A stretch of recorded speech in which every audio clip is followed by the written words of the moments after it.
तुम सा कोई प्यारा कोई मासूम नहीं है, क्या चीज़ हो तुम खुद तुम्हें मालूम नहीं है। लाखों है मगर तुम सा यहाँ कौन हंसी है, तुम जान हो मेरी तुम्हें मालूम नहीं है। हेलो दोस्तों, नमस्कार। आपका स्वागत है आपके अपने चैनल हिंदी हब ऑफिशियल पर। तो आप जो भी मंजिल की सफ़र कर रहे हैं उसको अपनी जान बनाइएगा, तभी आपको मंजिल की प्राप्ति होगी। तो हम दोस्तों कर रहे थे गोदान उपन्यास की प्रश्नोत्तरी, जिसके हमने 4 भाग पढ़ लिए हैं, यानी कि 200 प्रश्नों का अभ्यास हमने दोस्तों कर लिया है। यदि आपने अभी तक हमारे साथ में गोदान नहीं पढ़ा है तो जाकर के पढ़िएगा, और आपके लगता है कि टाइम नहीं है तो प्रश्नोत्तरी को आप ज़रूर करिएगा। प्रश्नोत्तरी की पीडीएफ यदि चाहते हैं तो टेलीग्राम चैनल की लिंक है, वहाँ से आप ज्वाइन करिएगा और मुझे मैसेज करिएगा। तो चलिए शुरू करते हैं। आज की ये प्रश्नोत्तरी आपको सारी रचनाएं दोस्तों करवाई जाएंगी। यदि कोई रचना को आप पढ़ना चाहते हैं, नहीं मिल रही है, तो आप मुझको कमेंट करके बता सकते हैं। तो देखिए 201वां प्रश्न है आपका। शौक था शायरी और शराब का, औरत केवल मनोरंजन की वस्तु थी, बहुत दिन हुए हृदय का दिवाला निकाल चुके थे। कथन किस पात्र की तरफ संकेत करता है? खन्ना, तंखा, गोबर, राय साहब। बताइए कितने क्वेश्चन सही होते हैं दोस्तों। आप में से कोई भी जवाब नहीं देता है तो ज़रूर कमेंट करके बताइएगा। जितने भी आपको सही हो रहे हैं, आपको लगातार प्रैक्टिस से आपका जो रेशियो है वो आपको बढ़ेगा। शौक था शायरी और शराब का, तो ये दोस्तों कथन है वो हमारे किसकी तरफ?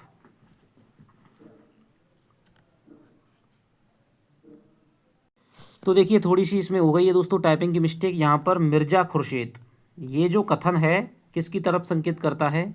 मिर्जा खुर्शीद जी की तरफ संकेत करता है। तो इसका उत्तर हो जाएगा मिर्जा खुर्शीद। अगले क्वेश्चन पे चलते हैं दोस्तों। अगला क्वेश्चन है, मिर्जा खुर्शीद के संबंध में गलत वक्तव्य है। मित्रों की मंडली में वह विनोद के पुतले थे, काउंसिल में उनसे ज़्यादा उत्साही मेंबर कोई ना था राय साहब को छोड़कर। ना अपना लेना याद रखते थे ना दूसरों का देना, उनके लिए आज जीवन था, नम्रता के सामने दंडवत करते थे। बताइए कौन सा कथन है यहाँ पर गलत है?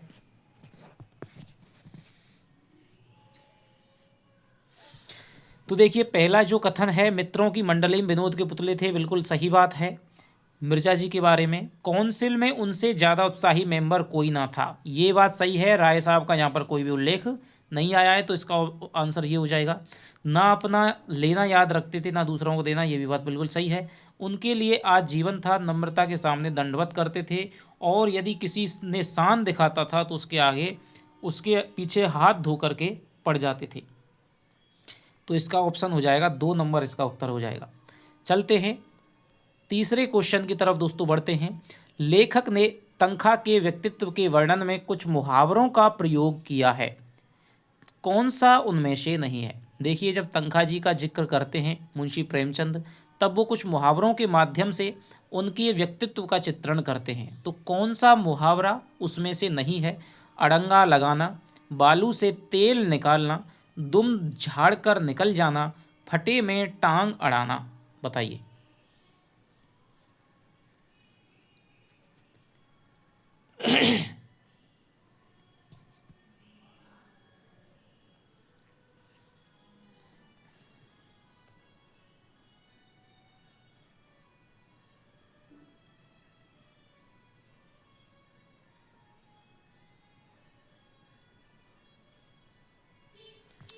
लेखक ने तनखा के व्यक्तित्व के वर्णन में कुछ मुहावरों का प्रयोग किया है, तो देखिए अड़ंगा लगाना इसका मुहावरा है बिल्कुल। बालू से तेल निकालना भी उनके व्यक्तित्व के संबंध में कहा गया है।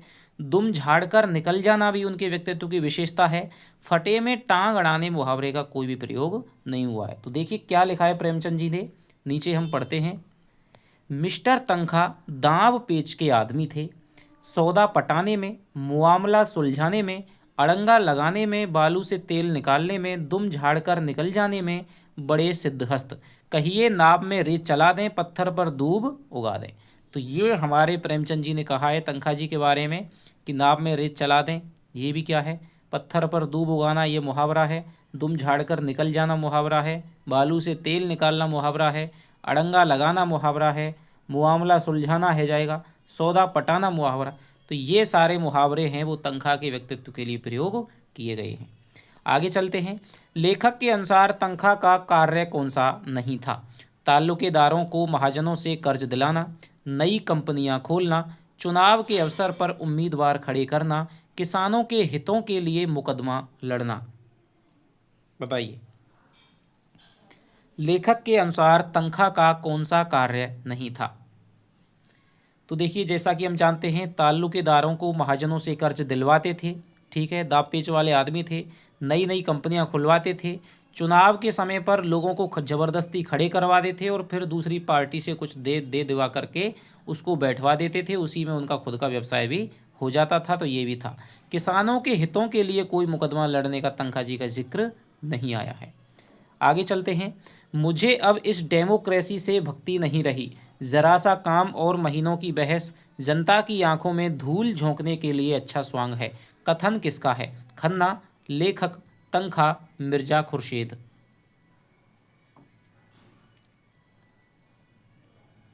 तो ये जो दोस्तों कथन हो जाएगा वो हो जाएगा हमारे मिर्जा खुर्शीद का कथन है। आगे चलते हैं। निम्न में से कौन सा मिर्जा जी का कथन नहीं है? ठीक है। जिसे हम डेमोक्रेसी कहते हैं वह व्यवहार में बड़े बड़े व्यापारियों और जमींदारों का राज्य है। मेरा प्रोपेगेंडा अब डेमोक्रेसी के खिलाफ होगा। एक इंजन जिस गाड़ी को मज़े से हजारों मील खींच ले जा सकता है उसे 10,000 आदमी मिलकर भी उतनी तेजी से नहीं खींच सकते। जेब में रुपए हों तो थोड़ी सी बीमारी सुख की वस्तु है। बताइए,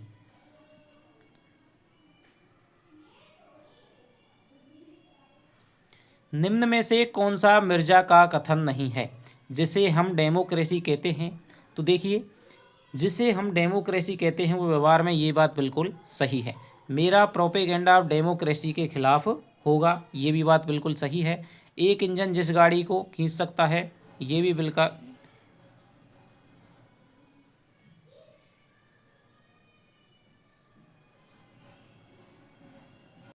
तो देखिए, पहला कथन हो जाएगा, दूसरा भी हो जाएगा, तीसरा भी मिर्जा जी का हो जाएगा। चौथा जो कथन है दोस्तों वो मुंशी प्रेमचंद जी का कथन है कि तनख्वाह है वो सोच रहे हैं इस प्रकार की बातें।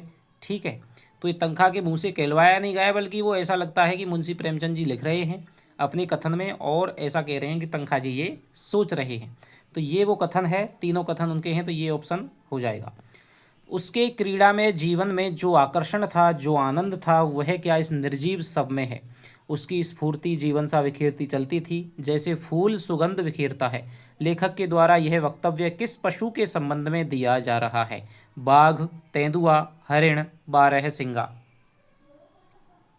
बताइए,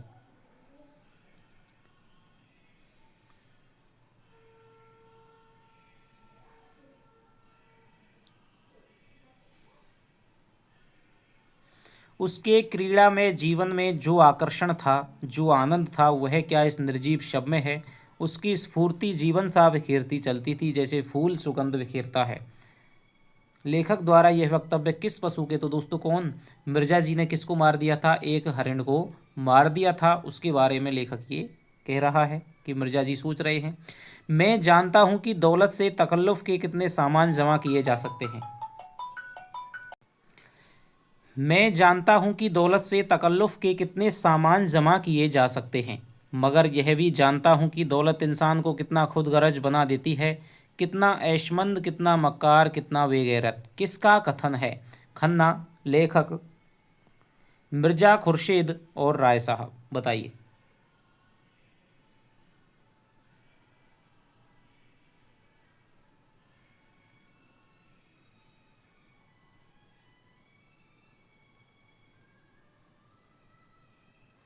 तो ये भी दोस्तों किसका कथन है? मिर्जा खुर्शीद का कथन है। आगे चलते हैं। झिंगुरी सिंह की कर्ज देने की प्रणाली के संबंध में असंगत कथन क्या है?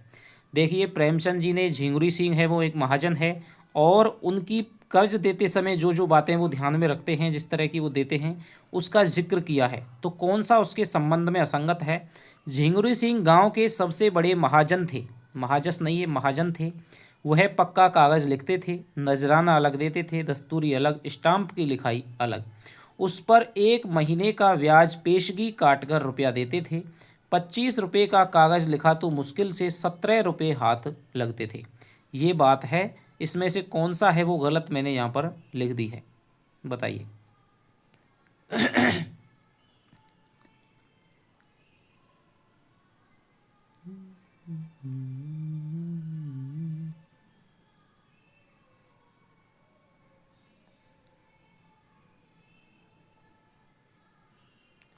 तो देखिए ये क्या है दोस्तों, यहाँ पर देखिए झिंगुरी सिंह सबसे बड़े महाजन थे, बिल्कुल सही बात है। ये भी बात बिल्कुल दोस्तों सही है। उस पर 1 महीने नहीं दोस्तों, 1 साल का ब्याज पेशगी काट कर रुपये देते थे। 1 साल आ जाएगा, 25 रुपये का कागज़ लिखा तो मुश्किल से 17 रुपये हाथ लगते थे। ये भी बात बिल्कुल सही है। लड़ाई झगड़ा तो जिंदगी का धर्म है, इससे जो अपने हैं पराये थोड़े ही हो जाते हैं। जब घर में 4 आदमी रहते हैं तभी लड़ाई झगड़े भी होते हैं। जिसके कोई है ही नहीं उससे कौन लड़ाई करेगा। कथन किसका किससे है। होरी का धनिया से, होरी का गोबर से, होरी का शोभा से, होरी का हीरा से, बताइए।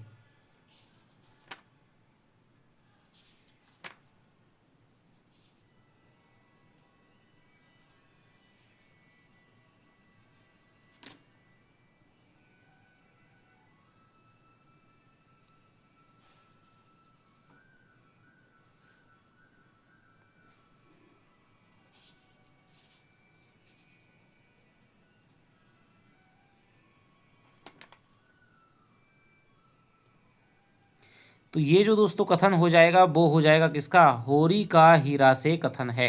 जब होरी है वो शोभा के घर से कहाँ आ रहा होता है, वापस आ रहा होता है शोभा की हालचाल पूछ करके, तभी उसको हीरा कौड़े के पास दिखाई देता है। किस लिए आया था। हीरा कहता है कि मैं तो कौड़े में से आग लेने के लिए आया था। तब दोनों में बातचीत होती है। तब हीरा कहता है कि हाँ भाई दादा, आपने जो मेरे साथ में बचपन में आपने मेरा लालन पालन किया था, दवाई वगैरह खिलाते थे, तो मैं उस बात को कैसे भूल सकता हूँ। यदि आपने नहीं किया होता तो आज आपसे लड़ने के लिए मैं जिंदा थोड़ी होता। तब होरी कहता है कि ऐसी कोई बात नहीं, जब घर में 4 आदमी रहेंगे अपने कुछ होंगे तभी तो लड़ाई होगा, जिसके कोई है ही नहीं तो उससे कौन लड़ेगा। तो होरी का ये हीरा से कथन है। आगे चलते हैं। सुंदरिया गाय का नाम था तो उसके होने वाले बछड़े का क्या नामकरण हुआ था। गोपाल, मटरू, मगरू, कबरू, बताइए। तो गाय का नाम क्या था, सुंदरिया था, और उसके होने वाले बछड़े का नाम हो गया था दोस्तों मटरू। ठीक है, वो नामकरण पहले से ही कर दिया गया था। आगे चलते हैं। होरी के गांव में पशु चिकित्सा के आचार्य कौन थे। मंगरू शाह, दाता दीन, झिंगुरी सिंह, पटेशरी।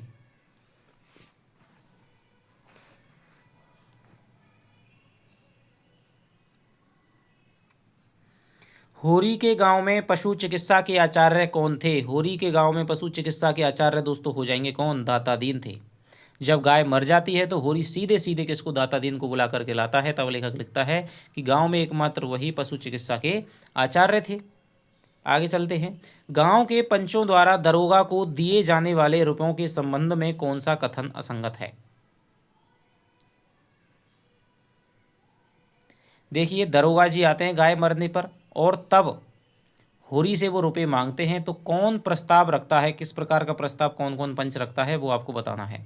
दातादीन 50 रुपये की कहता है, झिंगुरी सिंह 100 रुपये की कहता है, नोखेराम 80 रुपये की कहता है, पटेश्वरी 20 रुपये की कहता है। कौन सा इसमें से गलत है। तो पूरा का पूरा दोस्तों उपन्यास प्रश्नों के माध्यम से उधेड़ करके रख दिया है। यदि आप प्रश्न भी कर लेते हैं तो आप पेपर के बाद आकर के बताना कि कौन सा प्रश्न है वो आपको यहाँ से नहीं मिला है। सीधे सीधे आपको प्रश्न है वो मिल जाएगा यदि आप करते हैं, लगातार बनते हैं, 2-3 बार यदि आप प्रैक्टिस कर लेते हैं।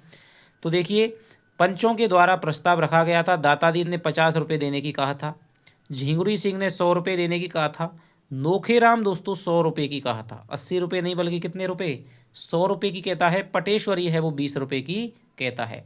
और अंत में कितने रुपये पर बात दोस्तों तय होती है, अंत में बात होती है 30 रुपये पर तय होती है, जिसमें 10 रुपये तो कौन रखेंगे, 10 की तो जो कहता है कि भाई 10 तो तुम रख लो और 20 मुझे दे दो। लेकिन पटेश्वरी कहता है तब बात होती है आधे आधे पर कि 15 मैं रख लूँगा और 15 में तुम चारों लोग बांट लो। तो यहाँ पर क्या है, नोखेराम वाला यहाँ पर ऑप्शन गलत है, क्योंकि यहाँ पर नोखेराम 100 रुपये की बात है वो कहता है। ठीक है, आगे चलते हैं। दरोगा को देने के लिए होरी ने झिंगुरी सिंह से कितने रुपए उधार लिए? 50, 30, 40, 20। बताइए। दरोगा को देने के लिए होरी ने झिंगुरी सिंह से कितने रुपए उधार दिए? तो देखिए, अभी मैंने आपको बता दिया, 30 रुपये वो उधार लेता है। देख लिया तुम्हारा न्याय और तुम्हारी अक्कल की दौड़। गरीबों का गला काटना दूसरी बात है, दूध का दूध और पानी का पानी करना दूसरी बात। कथन किस पात्र से संबंधित है? गोबर, झुनिया, धनिया, शोभा।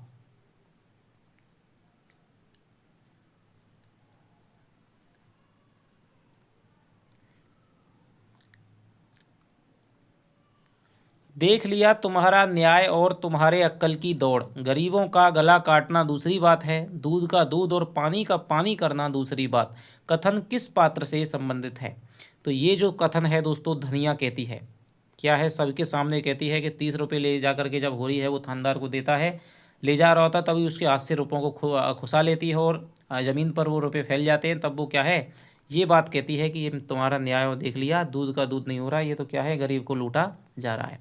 सूद, ब्याज, देड़ी, सवाई, नजर, नजराना, घूस घास जैसे भी हो, गरीबों को लूटो, उस पर सुराज चाहिए। जेल में सुराज ना मिलेगा, सुराज मिलेगा धर्म से, न्याय से। कथन किस पात्र का है? धनिया, राम सेवक, भोला, गोबर।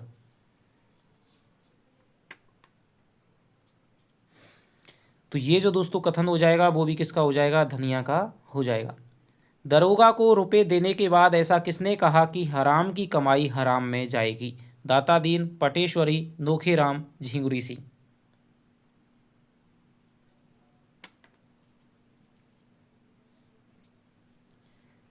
तो देखिए होता क्या है, धनिया के प्रचंड रूप को देख करके तो थानेदार है जो दरोगा है वो घबरा जाता है। उसके बाद में वो रुपए नहीं लेता है, वो कहता है कि ये औरत बड़ी भाई प्रचंड है। तो चारों लोग उसकी बुराई करते हैं, जो पंच वगैरह हैं। अब वो कहता है कि भाई मेरा तो बातचीत हुई थी, अब मुझे तो क्या है, रुपए बिल्कुल चाहिए। तो जल्दी से जल्दी तुम फटाफट फटाफट रुपए मुझको क्या ले आओ, रुपए ले आओ, ठीक है, नहीं तो मैं तुम्हारी क्या करूँगा, थाने में आपको जेल वगैरह भिजवा दूंगा, ठीक है। तब लोग बाग वो रुपए देते हैं और तब उसके बाद में बातचीत करते हैं।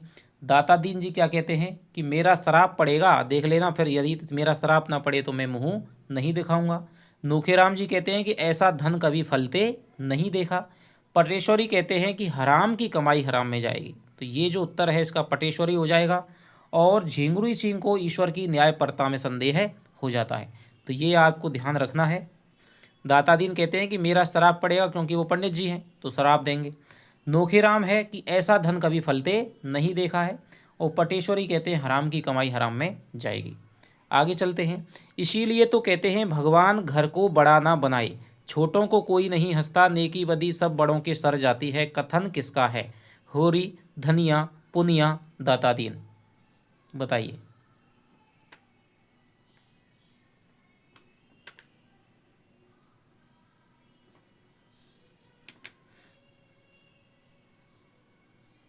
तो ये जो दोस्तों कथन है ये हो जाएगा किसका? पुनिया का हो जाएगा। आगे चलते हैं। तो देखिए ये दोस्तों, ये जो कथन है वो पुनिया का नहीं है, थोड़ा सा मिस्टेक हो गई। ये जो कथन है वो धनिया का है, ठीक है।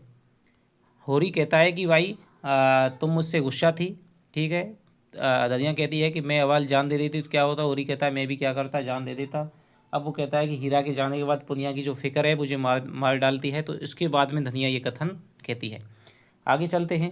नीच कहने को नीच हैं जो ऊंचे हैं, उनका मत तो और नीचा है। औरत जात का हाथ पकड़ते भी तो नहीं बनता, आंखों देखकर मक्खी निगलनी पड़ती है।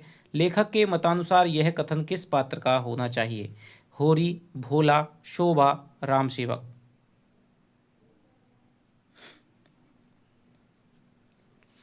तो देखिए होरी है माघ की दोस्तों ऋतु है, और वहाँ पर होरी अपनी मड़ैया में लेटा हुआ है और उस वर्णन को सुनकर के हमें पूस की रात कहानी की याद आती है।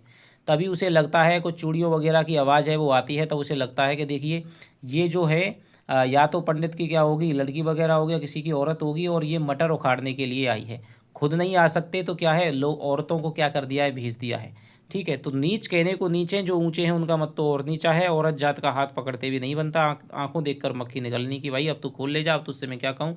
तो ये होरी है वो मन में दोस्तों सोच रहा है।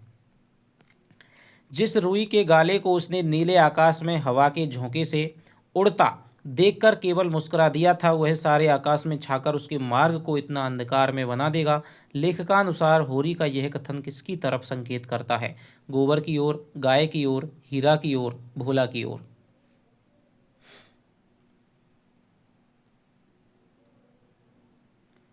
तो लेखक है दोस्तों ये इस माध्यम से कहता है कि जब धनिया उसको जाकर के बताती है कि भाई तुम्हारा तो लौंडे ने क्या कर दी, हरकत कर दी, झुनिया को ले आया, उसको 5 महीने का गर्भ है, तब वो होरी सोचता है कि भाई मैं तो इसको क्या है अब तक बिल्कुल अनाड़ी समझता था, लेकिन इस तरह का निकलेगा। तब लेखक ये बात कहता है, तो ये गोबर की ओर है संकेत करता है।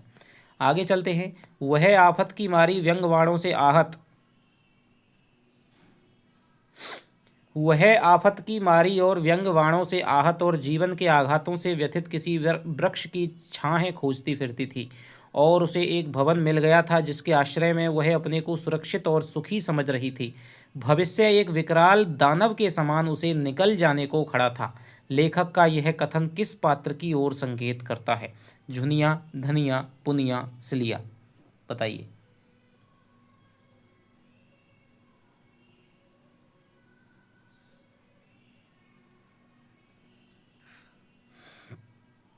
वह आफत की मारी व्यंग बाणों से आहत और जीवन के आघातों से व्यथित किसी वृक्ष की छाहें खोजती फिरती थी, और उसे एक भवन मिल गया था जिसके आश्रय में। तो ये जो कथन है दोस्तों, कथन किस पात्र की ओर संकेत, तो ये झुनिया की तरफ संकेत करता है। आगे चलते हैं।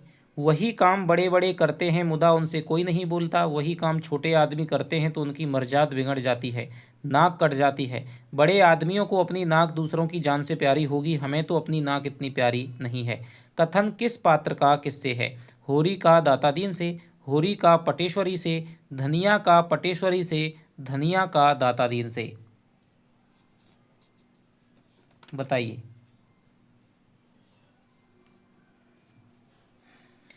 तो ये जो दोस्तों कथन है, बड़े आदमियों को नाक, ये असिस्टेंट प्रोफेसर में आया भी हुआ है। तो ये कथन हो जाएगा किसका? धनिया का हो जाएगा, पंडित दातादीन से हो जाएगा। दातादीन उसको मिल जाते हैं, वो कहते हैं कि भाई ये तो तुमने बहुत बुरा किया, उस दुष्ट को, उस दुष्टा को अपने घर में नहीं रखना चाहिए था। मक्खी जब दूध में पड़ जाती है तो उसको तो आदमी क्या है, निकाल करके फेंक देता है और दूध पी जाता है। लड़कों से छोटी मोटी गलतियाँ होती रहती हैं, ठीक है, लेकिन जब तक तुम बरादरी को भात नहीं दोगे, भोज नहीं दोगे, तब तक तुम्हारा उद्धार कैसे होगा? और तू तो समझदार है, होदी तो खैर पागल है। तब वो कहती है कि भाई हमें अपनी इतनी हमारी जो कुल प्रतिष्ठा है हमें इतनी प्यारी नहीं कि उसके पीछे हम एक जीव की हत्या कर डालते। तो धनिया है दातादीन से ये कहती है। लेखक ने गांव का नारद किस मुखिया या पंच को कहा है? पटेश्वरी, नोखीराम, झिंगुरी सिंह, दातादीन।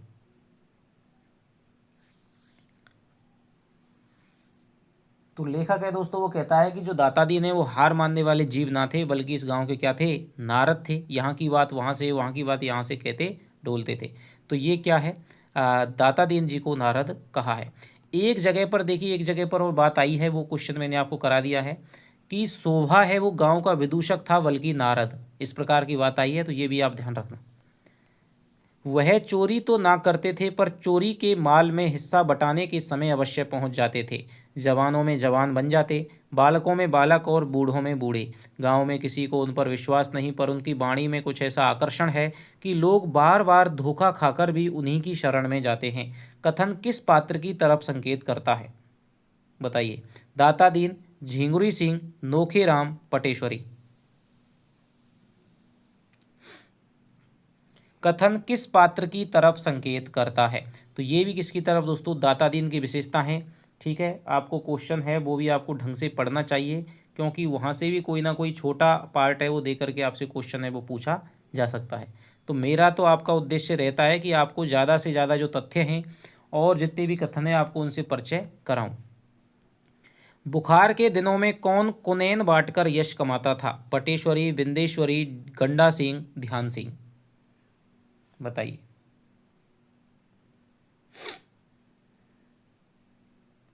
तो यहाँ पर आ जाएगा गंडा सिंह है, गंडा सिंह है वो एक पुलिस का आदमी था, ठीक है, और उनकी अच्छी धाक थी। कुनैन बांट करके यश कमाता था। कोई यदि बीमार है तो उसका हालचाल पूछने जाते थे। छोटे मोटे जो झगड़े हैं वो आपस में ही तय करा देते थे।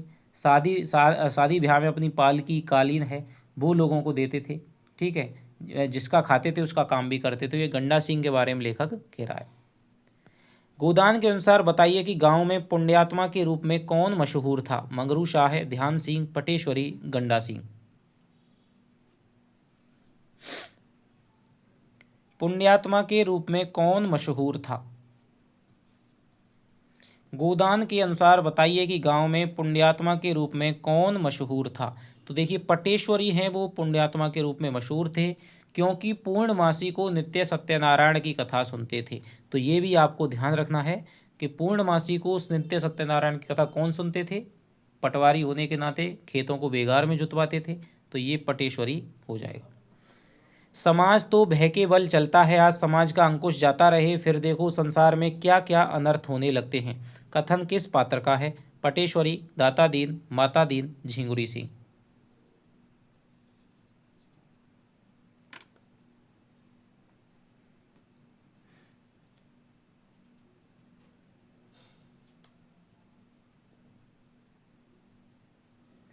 तो ये दोस्तों ये भी कथन हो जाएगा किसका? पटेश्वरी जी का हो जाएगा। जब पहले तो क्या है, धनिया है वो उसको नीचा दिखाती है दाता दीन को। फिर पटेश्वरी होरी, पटेश्वरी होरी से मिलता है। होरी भी अपनी बात कहती है कि भाई उसके पेट में वगैरह में बच्चा था तो उस प्रकार उसे कैसे निकाल देते। ठीक है, लेकिन जो उसके साथ में आई थी वही भाग गया, हमारा तो लड़का ही चला गया। तो गांव के विधाताओं की बैठक होती है और तब वो अपने क्या है इन पर क्या है टीका टिप्पणी करते हैं। दाता दीन जी कहते हैं कि भाई आजकल 4 पैसे हो गए भाइयों का दबा करके तो मुझसे लड़ने के लिए धनिया है वो तारी हो गई। जहाँ पेट पर रोटी खाई और टीड़ा चले, इससे तो क्या है शास्त्रों में कहा है कि नीच जात को लतियाना अच्छा है। पटेश्वरी कहते हैं कि समाज भय के बल चलता है, आज ऐसी घटना हो गई, यदि आगे भी हमारे तुम्हारे घर में होगी तब कैसे सिस्टम चलेगा। तो ज़रूर इन पर क्या लगाना चाहिए? तावान लगाना चाहिए। पटेश्वरी का कथन है। आगे चलते हैं। प्रातःकाल पूजा में बैठ जाते थे, 10 बजे तक बैठे राम नाम लिखा करते थे, मगर भगवान के सामने से उठते ही उनकी मानवता इस अवरोध से विकृत होकर उनके मन, वचन और कर्म सभी को विषाक्त कर देती थी। कथन किस पात्र की ओर इशारा करता है? ध्यान सिंह, झिंगुरी सिंह, नोखेराम, दाता दीन। बताइए।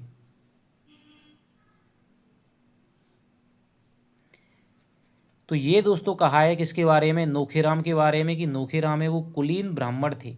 ठीक है, इनके दादा हैं वो किसी राजा के दीवान थे और अपना सब कुछ भगवान के चरणों में भेंट करके क्या हो गए? साधु हो गए थे। इनके बाप भी राम नाम की क्या है खेती में ही उम्र काट दी थी। नोखेराम को यह भक्ति है वो किसमें? वंशक्रम के रूप में, आनुवांशिक रूप से मिली थी और परंपरा के रूप में मिली थी। तो ये बात है नोखेराम के बारे में। आगे चलते हैं। होरी पर कितने रुपए व अनाज का तावान पंचों द्वारा लगाया गया? 100 रुपये 20 मन अनाज, 200 रुपये 30 मन अनाज, 100 रुपये 50 मन अनाज, 100 रुपये 30 मन अनाज।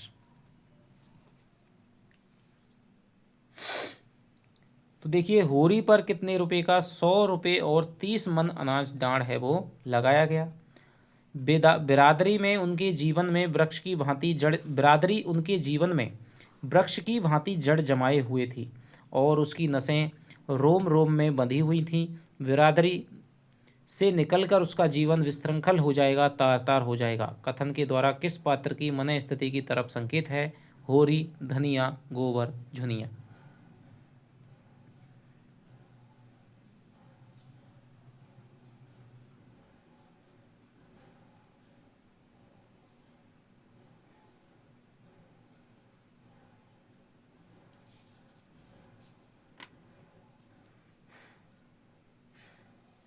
तो देखिए बिंधी हुई थी, बंधी हुई नहीं, बिंधी हुई। तो ये होरी की मन स्थिति की तरफ संकेत है कि जब पंच हैं फैसला सुनाते हैं कि भाई आपको 100 रुपये और 30 मन दाढ़ है वो लगाई जाती है, तब होरी की मन स्थिति का उल्लेख किया गया है कि वो बिरादरी से, यहाँ पर हमें प्रेमचंद की पंच परमेश्वर कहानी की याद आती है कि पंचों का जो फैसला है वही होरी स्वीकार करता है कि पंच में तो परमेश्वर निवास करते हैं। आगे चलते हैं। आदमी का बहुत सीधा होना भी बुरा है, उसके सीधेपन का फल यही होता है कि कुत्ते भी मुंह चाटने लगते हैं। कथन किसका है? पुनिया, गोबर, झुनिया, धनिया।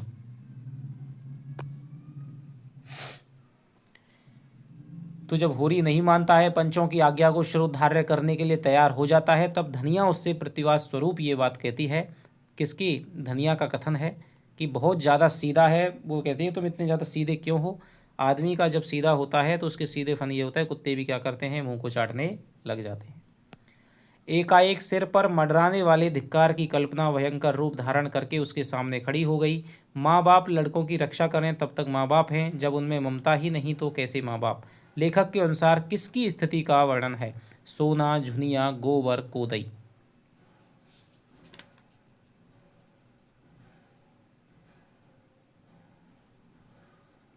तो यहाँ पर दोस्तों किसकी स्थिति? गोबर की स्थिति का वर्णन है।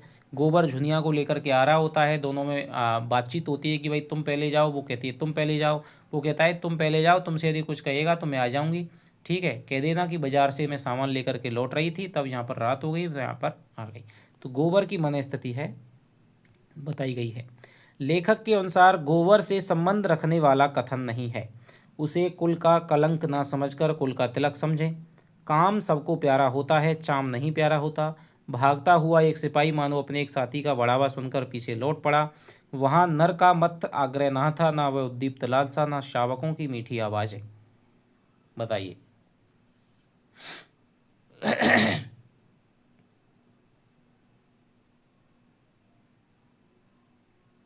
लेखक के अनुसार गोबर से संबंध रखने वाला कथन नहीं है।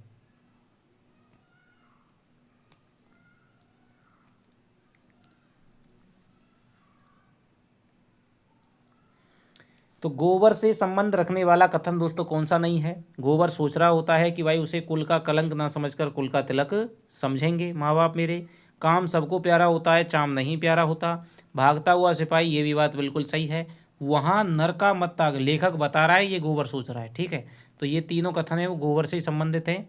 अब झुनिया के बारे में कहता है कि वहाँ नर का मत आग्रह ना था, ना वो दीप्त लालसा, तो ये झुनिया से संबंधित कथन है, तो ये इसका ऑप्शन हो जाएगा।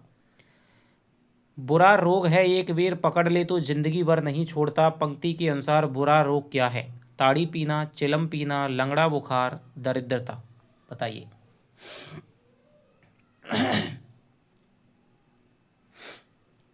तो यहाँ पर देखिए गोबर है, जब उसको पता होता है कि धनिया को देख करके झुनिया को हो रही है और वो हैं वो ले जाते हैं भीतर, उसको तसल्ली हो जाती है, उसे कोई दिक्कत नहीं। तो वो जाकर के जिस मड़ैया में होरी लेटा हुआ था उसी में जाकर के पहुंच जाता है। सुबह जाने के लिए मंसूबे बांधने लगता है। अगले दिन भूखे पेट ही वो लखनऊ के लिए प्रस्थान कर देता है। रास्ते में उसको भूख लगती है और तब वो एक घर में लोटा डोर मांगता है पानी पीने के लिए। लेकिन जब उसको वो कहता है कि भाई खाली पानी पियोगे, कुछ खाया वाया है कि कुछ तो खाया नहीं है, तब वो कोई गुड़ की बेली है वो ले आता है। वो कहता है कि कुछ तंबाकू वगैरह भी तुम पीते हो, चिलम वगैरह? तब वो कहता है कि नहीं पीता। तब वो आदमी कहता है कि भाई बहुत बुरा रोग है, एक बार पकड़ ले तो ज़िंदगी भर नहीं छोड़ता है। तो चिलम पीना ये रोग कहा गया है। आगे चलते हैं। तुमको तो बूढ़े तोते को राम नाम पढ़ाना ही पड़ेगा, मारने से तो वह पढ़ेगा नहीं, उसे तो स्नेह से ही पढ़ाया जा सकता है। किसका कथन है? गोबर, मथुरा, होरी, भोला।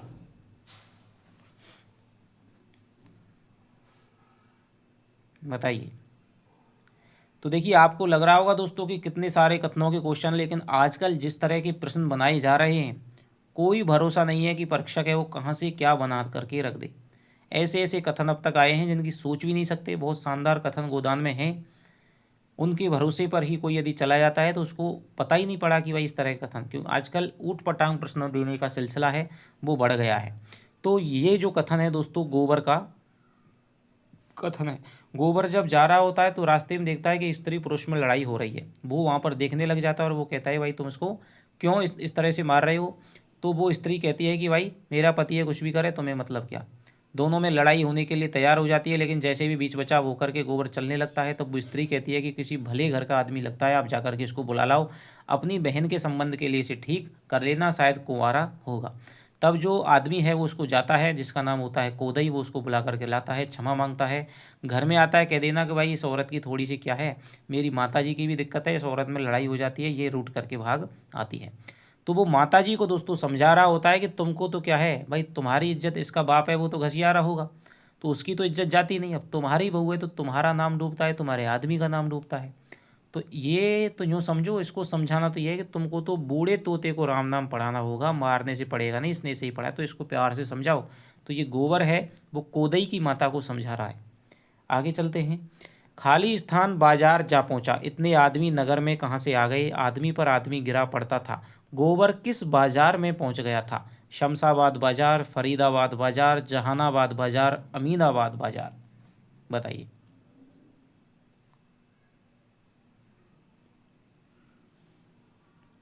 तो इतनी मेहनत का दोस्तों यही उद्देश्य होता है कि आपका कोई भी प्रश्न है वो गलत नहीं जाए। एक क्लास को बनाने में लगभग प्रश्नों की इतना टाइप करने में 6 घंटे में जाकर के आपकी उससे भी ज़्यादा में आपकी तैयार होती है।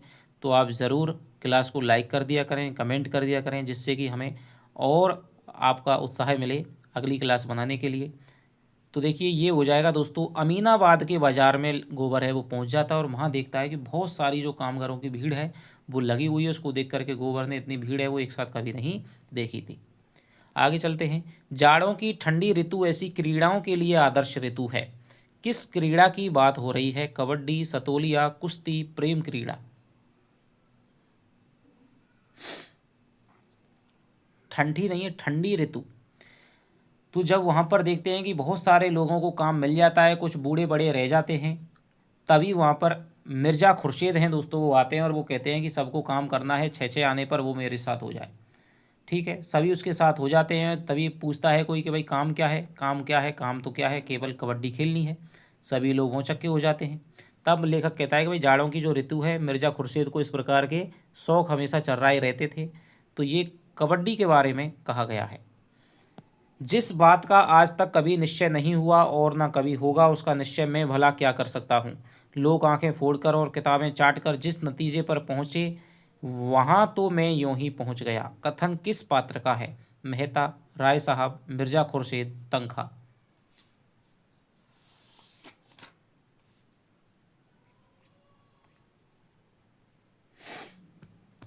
तो ये दोस्तों कथन किसका है, ये मिर्ज़ा खुर्शीद का कथन है। मालती कहती है कि भाई फिलोसफर का जोड़ तो किससे हो सकता है, फिलोसफर से ही हो सकता है। मिर्ज़ा कहते हैं कि मैं क्या फिलोसफर नहीं हूँ, मैं भी फिलोसफर हूँ। मालती कहती है तो बताइए आप कैसे फिलोसफर हैं, आइडियलिस्ट हैं या फिर मैटेरियलिस्टिक हैं, भौतिकवादी हैं या विचारवादी हैं। तो वो कहता है मैं दोनों हूँ, जहाँ पर जैसा सोच रहा है मैं वैसा ही बन जाता हूँ। मालती कहती है तो इस संबंध में आपका कोई भी निश्चय नहीं है, एक मत नहीं है। तब मिर्ज़ा जी इस बात को कहते हैं। आगे चलते हैं। जब अपने लाभों की बातों का इतना टाल मटोल है तो दूसरों को आप लोगों से क्या लाभ हो सकता है। इसी से कहते हैं रियासत आदमी की अक्ल चर जाती है। मेरा बस चले तो मैं ताल्लुकेदारी की रियासतें जब्त कर लूँ। किसका किससे कथन है, खन्ना का मालती से, मिर्ज़ा का राय साहब से, मालती का राय साहब से, खन्ना का राय साहब से। बताइए।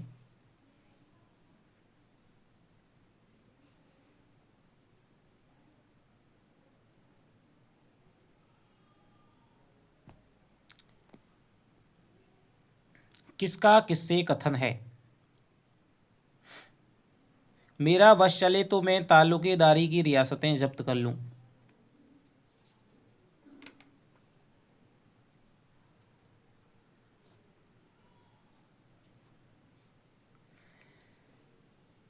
तो ये दोस्तों किसका है, खन्ना का किससे कथन है, राय साहब जी से कथन है। आगे चलते हैं। नई सभ्यता का आधार धन है, विद्या और सेवा, कुल और जाति सब धन के सामने हे हैं। कभी कभी इतिहास में ऐसा अवसर आ जाते हैं जब धन को आंदोलन के सामने नीच देखना पड़ता है, मगर इसे अपवाद समझिए। किस कथन किसका किससे है, खन्ना का राय साहब से, मिर्ज़ा का मालती से, खन्ना का मेहता से, मालती का तनखा से।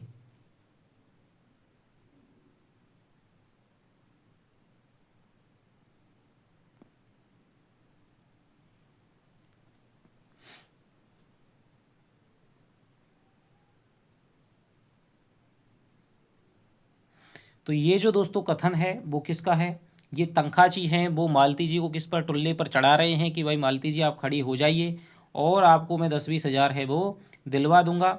ठीक है, लेकिन मालती कहती है कि भाई जो रानी जी हैं वो खड़ी हो रही हैं तो वो तो 2-4 लाख खर्च कर दें, मेरे पास इतना धन भी नहीं है।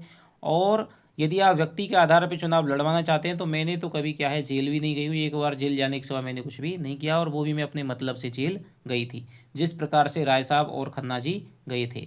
तो वो कहती है कि नई सभ्यता का जो आधार धन है, तो ये कहती है कौन, मालती कहती है, मालती का तनखा से ये कथन हो जाएगा। बहुत ही शानदार कथन है।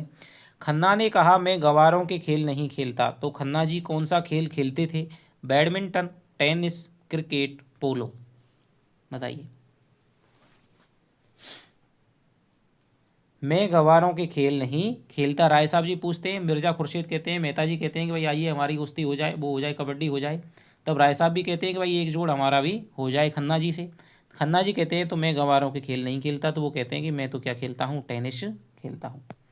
निम्न में से कौन सा मेहता का कथन नहीं है? मेरे जेहन में औरत वफा और त्याग की मूर्ति है, जो अपने को मिटाकर पति की आत्मा का अंश बन जाती है।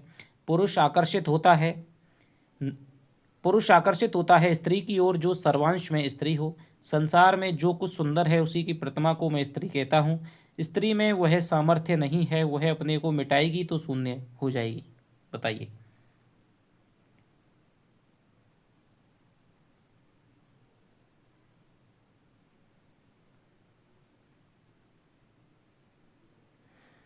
कौन सा कथन मेहता का क्या है, असंगत है, गलत है?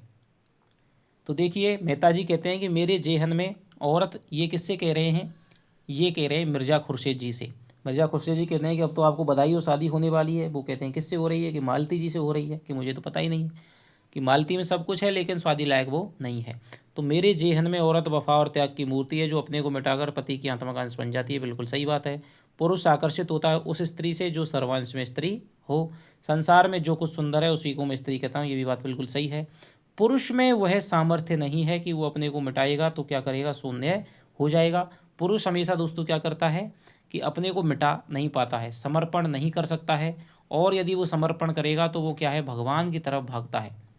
ठीक है, वो तेज प्रधान जीव है, अहंकार और ज्ञान का पुतला है, सीधे ईश्वर में लीन होने की कल्पना किया करता है। इस प्रकार की बातें पुरुष के बारे में मेहता जी कह रहे हैं। तो ये चौथा ऑप्शन इसका हो जाएगा।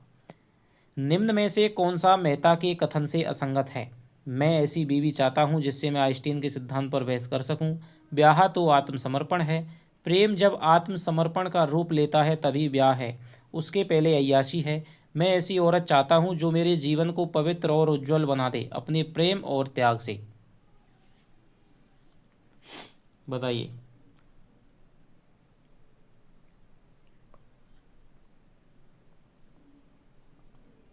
निम्न में से कौन सा मेहता के कथन से असंगत है? मैं ऐसी बीवी चाहता हूँ जिससे मैं आइंस्टीन के, यही दोस्तों कथन अलग गलत हो जाएगा कि मैं ऐसी बीवी नहीं चाहता जिससे मैं आइंस्टीन के सिद्धांत पर बहस। ब्याह आत्मसमर्पण, ये बात बिल्कुल सही है, ये भी बात बिल्कुल सही है। मैं ऐसी औरत चाहता हूँ मेरे जीवन को पवित्र और उज्ज्वल बना दे, ये भी बात बिल्कुल। तो ऑप्शन नंबर 1 है वो गलत हो जाएगा। सुख के दिन आए तो लड़ लेना, दुख तो साथ रोने से ही कटता है। क्या मैं ऐसी अंधी हूँ जो आदमी का दिल नहीं पहचानती? कथन किसका है? धनिया, सिलिया, पुनिया, झुनिया। बताइए।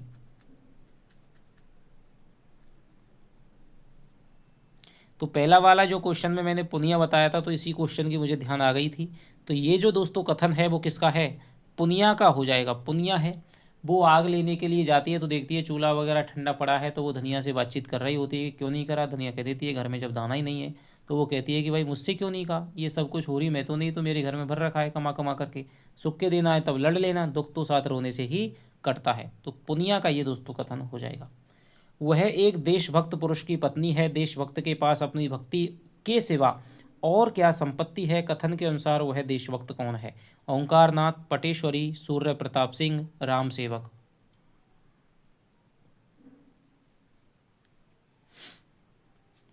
तो ये दोस्तों देशभक्त है, वो क्या कह रहे हैं, लेखक जी लिख रहे हैं कि भाई ओंकार नाथ जी है वो ऐसा सोचते थे, उनकी पत्नी वगैरह है वो थोड़ी जबान की क्या है, बुरी थी। बेफालतू की बातें हैं वो बोल देती थी, कभी कभी नई साड़ी नए गहनों के लिए जिद्द करती रहती थी।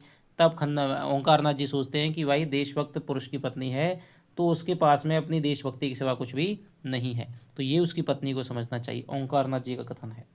निम्न में से कौन सा ओंकारनाथ का कथन नहीं है?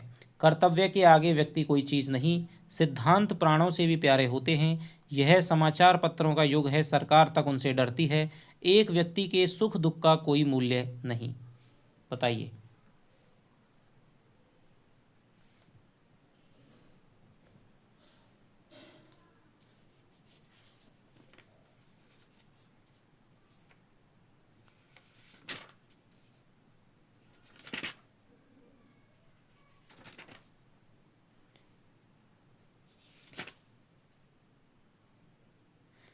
तो देखिए, कर्तव्य के आगे व्यक्ति कोई चीज़ नहीं, ये भी बात कहते हैं। सिद्धांत प्राणों से प्यारे होते हैं, ये भी बात कई बार ओंकारनाथ जी ने कही है।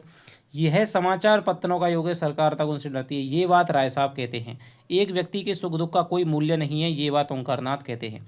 क्या होता है कि जब राय साहब को पता चलता है कि होरी से पंचों ने तावान वसूल किया है, तो वो नौकीराम को ताकीद करते हैं कि जितना भी लिया है वो सब मेरे पास में पहुंच जाना चाहिए। जब इस बात को पंचों को पता चलता है कि भाई उसने तो क्या है, होरी ने तो केवल अपना घर लिखवा दिया था, ठीक है, 80 रुपये में, अनाज वगैरह तो रखा हुआ था, लेकिन अब रुपये कहाँ से आए। तो वो योजना बताते हैं कि ओंकारनाथ को एक बार बिजली के संपादक को पत्र लिख करके, पटेश्वरी कहते हैं कि उसको पत्र लिखते हैं, और वहाँ पर राय साहब की इस बार की बात छपेगी तो उन्हें अपनी नानी याद आ जाएगी। जब वो पत्र वहाँ पर पहुँचता है तो ओंकारनाथ को लगता है कि यदि ये बात सही हुई तो मुझे छापनी पड़ेगी, लेकिन एक बार राय साहब से इस बारे में पूछ लेना चाहिए, और उनका जो विचार है वो भी आकर के बता दें, मैं वो भी छाप दूंगा। राय साहब को वो बुलाते हैं, तब राय साहब उनमें बातचीत होती है कि भाई आपने इस प्रकार की घटना करी, अब मैं बिल्कुल उसको छापने के लिए रेडी हूँ, यदि आपको कुछ कहना है तो बताइए। तब वो बातचीत इनमें होती है कि वो कहते हैं कि भाई मेरे कर्तव्य का कोई चीज़ नहीं है। तो राय साहब कहते हैं समाचार पत्रों का योग है भाई, आपसे तो सरकार तक डरती है। आपके पास ज़मीन नहीं, जायदाद नहीं, मर्यादा का झमेला नहीं, आप निर्भीक हो सकते हैं। आपको कुछ खबर है अदालतों में कितनी रिश्वतें चल रही हैं, कितने गरीबों का खून हो रहा है, कितनी देवियां भ्रष्ट हो रही हैं। कथन किस पात्र का किससे कहा गया है? ओंकारनाथ का राय साहब से, मेहता का राय साहब से, राय साहब का खन्ना से, राय साहब का ओंकारनाथ से। तो ये जो दोस्तों कथन है वो किसका हो जाएगा? राय साहब का। किसका हो जाएगा? राय साहब का ओंकारनाथ से हो जाएगा। निम्न में से कौन सा राय साहब का कथन नहीं है? आप भी संसार में सुख से रहें, मैं भी चाहता हूँ, इससे क्या फ़ायदा कि न्याय और कर्तव्य का ढोंग रचकर मुझे भी जेरबार करें, खुद भी जेरबार हों। कुत्ता हड्डी की रखवाली करे तो खाए क्या? मुझे किसानों के साथ जलना मरना है, मुझसे बढ़कर दूसरा उनका हितैषी नहीं हो सकता। जो गरीबों को लूटता है उसको लूटने के लिए अपनी आत्मा को बहुत समझाना ना पड़ेगा। तो ये ऊपर के तीनों कथन तो दोस्तों राय साहब के हो जाएंगे, लेकिन जो चौथा कथन है वो हो जाएगा ओंकारनाथ का। जब राय साहब 1500 रुपये की बात कर जाते हैं बिजली की प्रतियों के लिए, तब उनकी पत्नी गोमती आती है कि आज कैसे मुँह लटकाए बैठे। वो कहता है मैं तो खुश हूँ, मेरी तो आज 1500 रुपये की बोनी हुई है। तब वो कहती है रुपये कौन कह गया? कि राय साहब वादा करके गए हैं कि वो रुपये दे दिए कि नहीं दिए। तो ऐसे लोगों के क्या है, राजनेताओं की बातों का भरोसा नहीं करना चाहिए। गोमती उसको भड़का देती है, तब वो इस प्रकार की बातें कहते हैं कि भाई जो गरीबों को लूटता है, यदि उसने ऐसा मेरे साथ में किया तो उसको लूटने के लिए अपनी आत्मा को वो समझाना मुझे नहीं पड़ेगा। देखिए, मोटे रईस हैं, इनके पेट में ऐसे कितने वादे हजम हो सकते हैं? जितने वादे करते हैं अगर सब पूरा करने लगें तो भीख मांगने की नौबत आ जाए। कथन किस पात्र का है? मालती, ओंकारनाथ, गोमती, मेहता।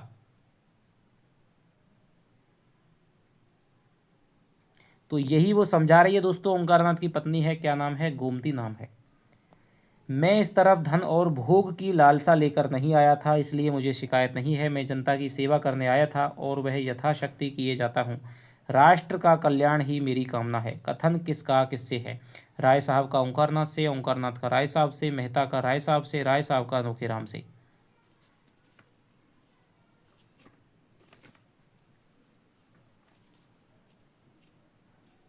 बताइए।